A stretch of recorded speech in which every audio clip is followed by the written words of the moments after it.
And good morning, good afternoon, good evening, wherever you may happen to be in the world.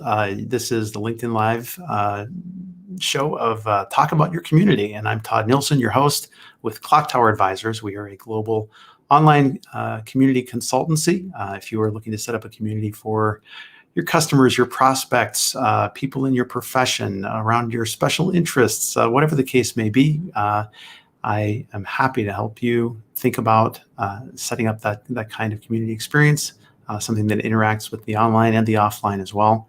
Those are great loves of mine, and that's why I do this work, and it's why I do this stream on a regular basis. So I've got a really terrific guest today. I'm looking forward to having her on. I've actually known her for a good while now, but we've recently reconnected through her work at Grazidi Interactive, and I'll bring her on the show in just a second. But just some quick housekeeping before we move into that.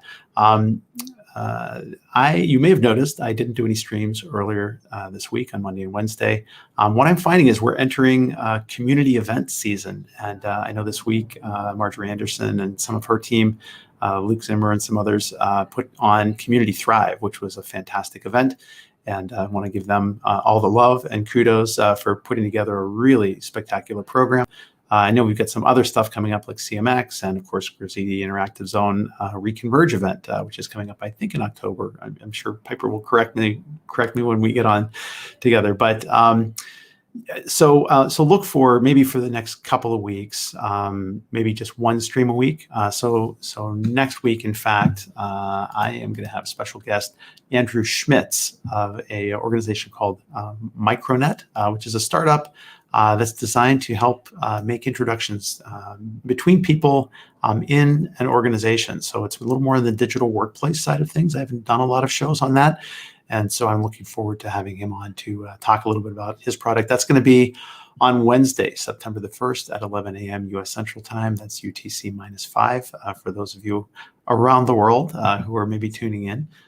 Really glad you're here. If you're here for the first time, this is a casual show. We encourage a lot of interaction via the chat channel. I try to respond to every comment that's out there and anybody who happens to come in.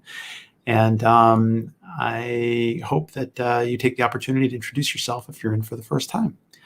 At this point, I want to give a warm welcome to a colleague, a friend, a community manager. Her name is Piper Grant. Grant, where did I get that from? Piper Wilson of Grazidi Interactive. And Piper is working with John Summers, who is a friend and colleague. Grazidi, of course, is a partner of Clocktower Advisors. And please join me in welcoming Piper. Piper, hello. It's great to see you. Hello. Thank you. It's good to see you. Yeah. We were just reminiscing a little bit before the stream about we first met up back at one of the Fever Bee sprint events in San Francisco. Yeah. And we ended up driving around. 2014. Yeah. Wow. My gosh, that's like forever ago. It's in the before time. Anyways, you've been a terrific supporter of the stream over time, just jumping in and always, offering kind comments, insights, and remarks. And I wanted to have a chance for you to be on the show and share some of your wisdom with the rest of the crowd out there who are, living day to day in online communities or thinking about online communities. And when I asked you about what could we talk about, you suggested moderation, which I think is a terrific topic. So for those who are, meeting you for the first time, what are your thoughts about moderation as a community manager? I know you've been working a bit with John over at Grazidi. I don't know if you've run into any situations you could talk about or any kind of high level advice. If somebody's just starting out as a community manager and they need to do some moderation, what can they expect? What kinds of things should they maybe be thinking about? Well, sometimes moderation is what could be considered a negative thing with the members. A lot of times, it depends on the forum or the platform, the type of community. I mean, that if it tends to be a social interaction, in my experience, social communities tend to have more people that aren't necessarily kind. And you said that so nicely. In Uh, other words, some gamer communities can be real jerks sometimes. I wouldn't say that. My I, sons are gamers. I I, would. I'm a longtime gamer, so I say that with full love in my heart, Mhm. for the gamer crowd. But boy, people get really passionate about their games, and I totally get it. But yeah. Right. It's yeah, people get passionate about things. And so sometimes the interactions, sometimes basically you're telling people to knock it off. Mhm. Um, and it's hard, and you have to have a thick skin because no one likes to be told that. It doesn't matter whether you know that you're in the right or the wrong. It's just you're telling people to knock it off. Um, and so that has been my experience with social type networks. The platforms and communities I'm in now are B2B and B2C. So, because I don't know if people are familiar with Grizidi, we offer a community management as a service. And so, someone that doesn't necessarily have enough resources to create their own community management team can use Grizidi Interactive. And so that's why I'm working with different types of communities now. Um, so in those situations, each of the communities I'm working with are rather new. And so the moderation that I do is more of an encouragement, um, get people involved, um, and Mhm. a lot of kindness and empathy because it can be scary starting up in a new community. I really like the way that you framed this because in my own practice, I'll often talk about sort of that, moderation is not just playing traffic cop, right? Right. It's about managing the traffic flow and Mhm. and making sure people get to where they're going, get to their destinations. So it's about fostering those conversations as Yes. well as guiding people away from the behaviors that you don't want to see in a healthy community environment. Um, Exactly, and that guiding thing is the key word, I think. You can't push people to be something they're not. mhm, mhm. You just have to guide them to be the best they can in that community. I generally find that the professional communities, and this is not probably a big shocker, but the B2B, sorts of communities, they tend to be very well behaved. Yes. Um, and so, because people don't want to be kicked off, most of them are not really rabble rousers in any way, shape, or form. They're just Mhm. looking to have a problem solved, or they're looking for a connection. They're looking for some professional interaction with each other. So most people mind their P's and Q's when they're in Mhm. that kind of environment and behave with each other. Um, the only thing that I've ever run into that's maybe a little iffy is just a little too much self promotion, maybe. Yes. Yeah. Yeah, that can be an issue. I see it in more of B2C type Mhm. communities than Sure. business to business. Yeah. Yeah. I haven't played a bunch in the B2C space. With some organization, I've worked in some B2C organizations, but it's been the digital workplace side, like on the inside of the Mhm. organization, for Right. some of those. And the few that I've done that are external, yeah, you're right. Yeah, you start to see some of the the really heavily self promotional, kind of stuff that's out there. Mhm. Um, I wanted to come back to something you said. Sometimes it's just a matter of telling people to knock it off.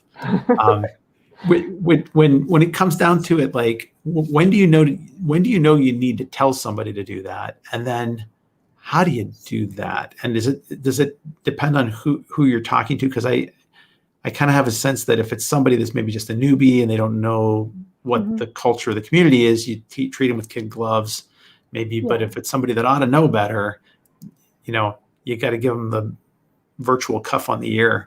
Uh, Yeah. yeah. Yeah. I agree, and there's you still do it gently. I think that's one of the keys for me is that you always want to interact with your members gently. Or there's that movie with Patrick Swayze. I think it was Roadhouse. He's like, Mhm. be nice until it's time not to be nice, and Mhm. um, and so sometimes you don't know exactly where that line is, but um, but you want to deal with it before it gets even close to there. You want to Mhm. nip it in the bud as much as you can. Um, and And so, like, if someone just randomly says, I wish stupid people wouldn't do blah, blah, blah, even if they're not directing at anybody in particular, that's the type of thing you want to nip there. it's the wrong tone for the It's the wrong community. tone. Yeah, Exactly. yeah, totally get it. When you talk about nipping it, is that to what extent do you decide, oh, I'm going to do that publicly or I'm going to do that privately? It depends on the community. Hmm. Um, some some groups I've been in, they'll delete the comment and and put in a mod note and say a comment was deleted for such and such, but they don't call the member out, Hmm. and that gets the message across to everybody that this is what the problem was. Don't do it. And then we also, at the same time, um, contacted that member privately and said, this is why, this is what we did. Hmm. Hmm. And then sometimes they respond extremely negatively in those private messages, in which case I've banned people from the group for that, Hmm. Hmm. because the way you treat your moderators is important. Yeah, I've definitely seen that in some of the gaming communities that I had been in my early days of community back around 2000 or so. Mm-hmm. Um, that was something that was a concern for those of us that were moderators at the time. It was with the organization called Skotos Tech, Mm-hmm. and they had a wiki as well as I think it was a vBulletin discussion forum that was up there at the time. And boy, Mm-hmm. there was a couple people that were just, they would make their argument and then we would say no. And then they would just go off the handle. And at a Mm-hmm. certain point, you just had to take them aside. And if they didn't respond, like you said, you've got to ban them. You've got to figure out, give them a timeout or whatever. Right. Um, Let me ask that. Actually, it's a great segue to another question. What have you seen by way of moderation rules that really work? Like if escalating kinds of responses to bad behavior, or a violation of acceptable use, within a community. Is it? I come across the three strikes approach again and again, Mm-hmm. um, but I don't know if you've seen any kind of different models or things that you've seen that work better or worse. Three strikes can be effective. The It depends on what happens with each strike. I wouldn't want nothing to happen. Hmm. It's not quite like baseball where you get a strike and your second strike is, you get another pitch no matter what happened. You Right, know, right. I would want to see some sort of escalating consequence. So, like for example, first strike, and I'm doing this for those who are maybe new to moderation. So, first Hmm. strike would be, I'm going to take you aside in a private conversation and say, "Hey, in the nicest possible way, I love you, but you're a knucklehead. Stop it. What you're doing. Hmm. And if I've got to talk to you about it again, there'll be a consequence. And maybe that second strike is you're banned for 30 days, Hmm. uh, and the third strike is you're banned permanently." Yeah, Mhm. yeah, I think Mhm. so. Because you have to be willing to back up what you say. And going back to those private messages, and when I say depending on how people respond, you have to, and it matters on how you treat your moderators. That's where I wanted to go back to, is that Mhm. moderators have to have a thick skin, but you don't have to put up with disrespect. Mhm. And Mhm. that's, because not everyone's going to like what you do, and that's okay.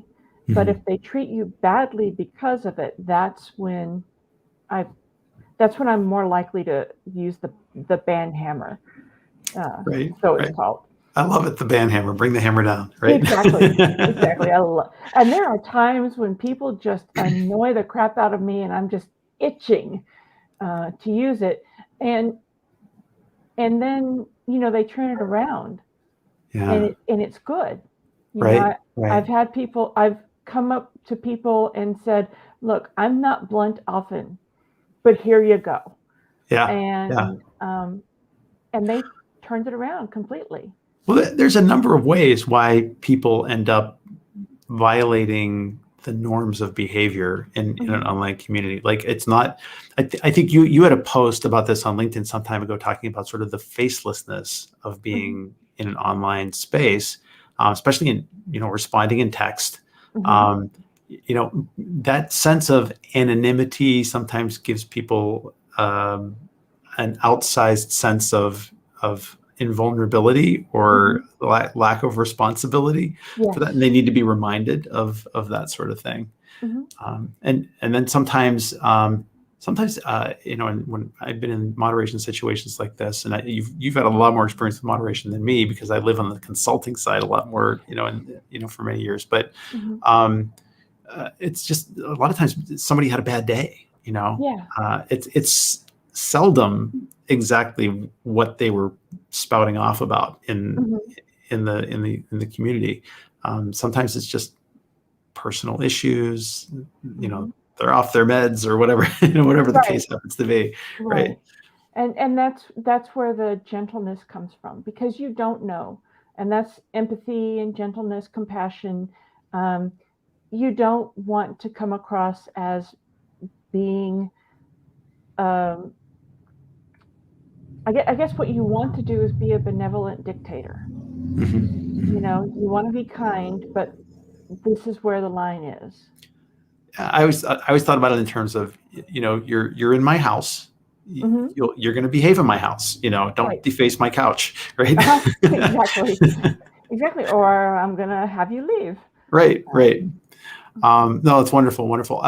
So I do want to talk a little bit about documentation and a little bit about uh, more of that fostering conversation, like through likes or comments, from the moderator him herself. But before we got into that, I just wanted to touch back on one thing. Moderators needing to have a thick skin. I just wanted to mhm. come back to that for a second. Um, you said they need to have a thick skin. But what kinds of things what kinds of things do you need to recognize in yourself if you need to take some time out for self-care? How do Mhm. you unplug from it, right? Right. Oh, that's a really good question, because I mean, generally my biggest clue that I'm about to go off the rails or that I need a break is when I find myself wanting to ban people all the time, Mm-hmm. or I find myself tempted to be undiplomatic. I mean, Mm-hmm. like I said in one of my recent posts, is words have power. And so you have to, especially as a moderator, you have to be careful what you say, because, you know, I would say most other people can say something and it gets forgotten. What a moderator says, what a person in authority says, um, becomes permanent and becomes Yeah. etched in stone. Yeah. And so when I find myself being tempted or actually doing it, I don't want to say I'm perfect. I've never done this. Right. Right. Um, when I catch myself, it's like, okay. Um, and generally, I step away for at least 24 hours. I try not to do it any longer than that. Um, but I don't come back until I'm in control of myself. Mm-hmm. And that doesn't Mm-hmm. really answer your until I'm oh here it is. It's when I'm not arguing with that person in my head anymore. Interesting. That's I great. mean, I don't Yeah. know if you've ever done that. Yes, It's I like, have. Yeah, uh-huh, you walk away and it's still stewing. You're like running the scenarios in your brain. How am I going to respond? What am I going to say? What if they say this? Then I'll say that.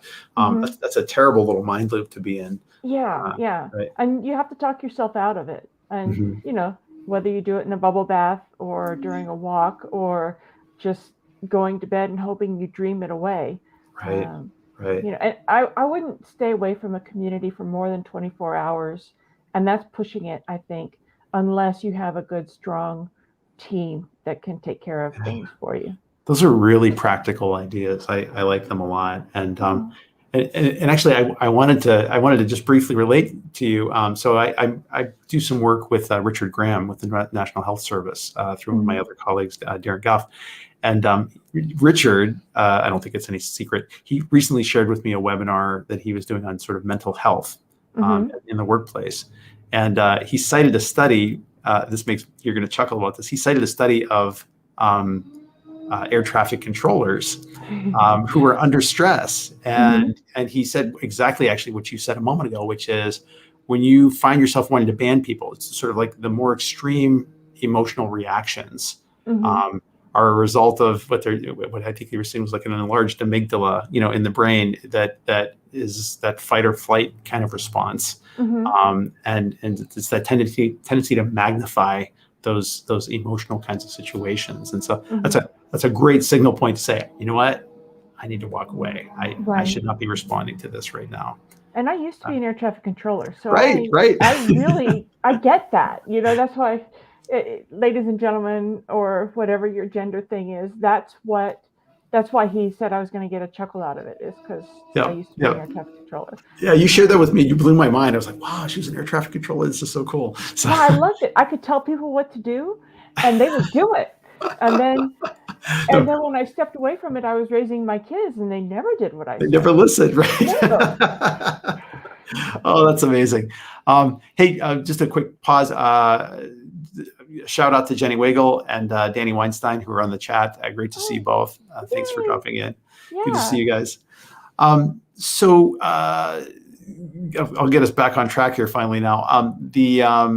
One of the other things that you had mentioned to me, I think in some of our email exchange back and forth, you said that Khoros, one of the big platform providers for online communities, was suggesting that moderators should not give kudos or likes to posts and should actually stay away from commenting as much as possible. Yes. And you had suggested, maybe I don't fully agree with this. I think I'm with you on this, but I'd love you to unpack that a little bit and sort of what your experiences have been. Okay. Well, the times that I do agree with them is when you're a subject matter expert, or if it's a social and people are just speaking opinions or something like that. The more subject authority that you have, and I'm not sure if that's the best way to say it, but the more of an expert you are, or the more entrenched you are as an opinion person, when you comment, you can completely become a thread killer. No one's going to respond after you. So that would be a time when I stay away from commenting. The reason that you would want to stay away from giving likes and kudos is because if it's an established community, you might appear to be playing favorites, and you don't want to do that. Now, if it's a community that is still just getting off the ground, I think kudos and likes are a good idea. And eventually, the more established the community gets, the more you would want to pull back from that. But people need that positive reinforcement to. I really like that, the situational awareness of where the community is and what level of maturity it is and your level of subject matter authority. I like that. That's another great term too. Yeah, I mean, I think, I'm frequently brought in at the early stages of community soon after the launch. And I'm trying to think about that, not the traffic cop, but the traffic enhancer, That's a good word. Like how do I foster communication, in the platform? How do I get people to get used to being on, get used to saying things? How do I reinforce the behaviors that I want to see, in the space? And I don't know how to do that without liking and without commenting. Or, I mean, ideally, I'd rather it not be me commenting in the community. I would rather it be some of your early founding members of the community, and to kind of maybe message them and say, hey, can you respond to this? Or just so that there are more voices there. Because I always kind of think about it as if the new community manager who comes into a community and they're trying to get things off the ground, they can come off as sort of the desperate party host. Yes. Who wants, oh, have you tried the hors d'oeuvres? They're really good. It's like that intense person, like, I'm so glad you're here. Why don't you go into this other room with these 3 other people? Yeah. I mean, I like the concept of tagging people in a lot. That's one of my favorite things to do. But you can also contact people privately. And, don't underestimate that power either, and that could be either someone that you want to participate in the discussion or a kudos to the person that made the post. And, good job on this post. It's really well written. I hope it gets a lot of traction, but I really appreciate it. Kudos is a great thing. Giving people praise is just fantastic. Oh yeah. I mean, I think even activities like doing member spotlights who've made especially good, like high quality contributions to the community. Doing thread roundups of people that have put up some really cool stuff. I mean, there's a lot of things you can do to shine a light and give recognition to people who are really doing well. In right. And there have been times, I haven't done it often, but if someone is particularly hesitant to post, I've offered to post on their behalf. Oh, that's nice. Yeah. And that can reassure them that what they have to say is, isn't the end of the world or isn't going to be poo-pooed by other members. So that can be a point of encouragement, but that's a very, extremely rare thing that I've done. Oh, I think that's lovely. So, and now, do you document your moderation activities? Oh yeah, I am the documentation queen. Jenny Weigel told me that she thought I was the moderation queen. It's like, no, I am the documentation queen. Nice. What does that look like, actually? It depends on the platform. My previous employer didn't have online or on community documentation available, so we had to use a ticket system, and I would often use screenshots of what it was that I deleted or what caused me to take this action. It's very important to document what you've done, but why you've done it, so that your thought process is there, so that if someone else is following up on it, they know, there's not this, what'd you do that for? You don't want someone that's going to take over to have to deal with that problem. Yeah.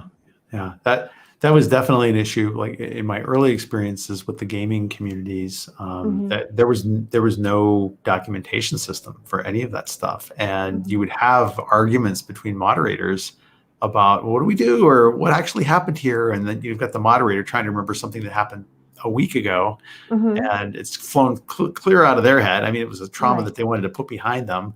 And, and those communities move really fast. There's a lot of people, and they move fast. Yeah, for sure. Yeah. So when you do your documentation, if you don't have a ticketing system, do you just use a spreadsheet, or how do you track? I've never done it without a ticketing system. So a spreadsheet would probably work. If you can't get other people involved in it, just make sure you keep your own documentation. And that's a good idea, even if, no matter what you do. I'm constantly taking notes about what's happened in a meeting or what I've said. So-and-so said this. Keeping your own notes, there you go, is really important. Wonderful. So we're almost at the end of our time here, but we sure are. Any particular thought leaders or events coming up or things that you're excited about right now that you wanted to share before we sign off? Well, now that you mention it, Graziti is having a conference coming up in October, on October 12th. It's called Community Refocus 2021. Speaking of Jenny and Donnie, they are both going to be presenters. We're finalizing up our agenda. If anyone would like to present, please let me know. You can contact me on LinkedIn. My email address is too long to share. Probably better to leave it to the LinkedIn contact, but Boy, I almost nailed it. I knew that there was an event that you guys were doing, and I knew it was in October, but I misnamed it. So it's Refocus Yes. is the title. Okay, Refocus. great. And it's going to be great because I should take better notes. I should have better documentation. Yeah, it's going to be great because I'm involved in it. So that'll be wonderful. That goes without saying. So, but Piper, this has been wonderful. I think we really got into some highly applicable, actionable sorts of things for someone to think about. Even I think even experienced people that do this. I got a lot out of the conversation, and I really appreciate you coming on and sharing your wisdom with us. Thank you very much. I really appreciate the opportunity. It was a lot of fun. Excellent. I know more than I think I do. You know a lot, and I'm hoping you come back on the show again too. I would absolutely love that. Oh, that would be great. I'd love to do that. All right. Well, this brings us to the end of the episode. Thank you for sticking in there with us. Danny, Jenny, thank you for jumping on. And those of you that have maybe been watching but haven't commented, I would ask that you please jump in, say hello.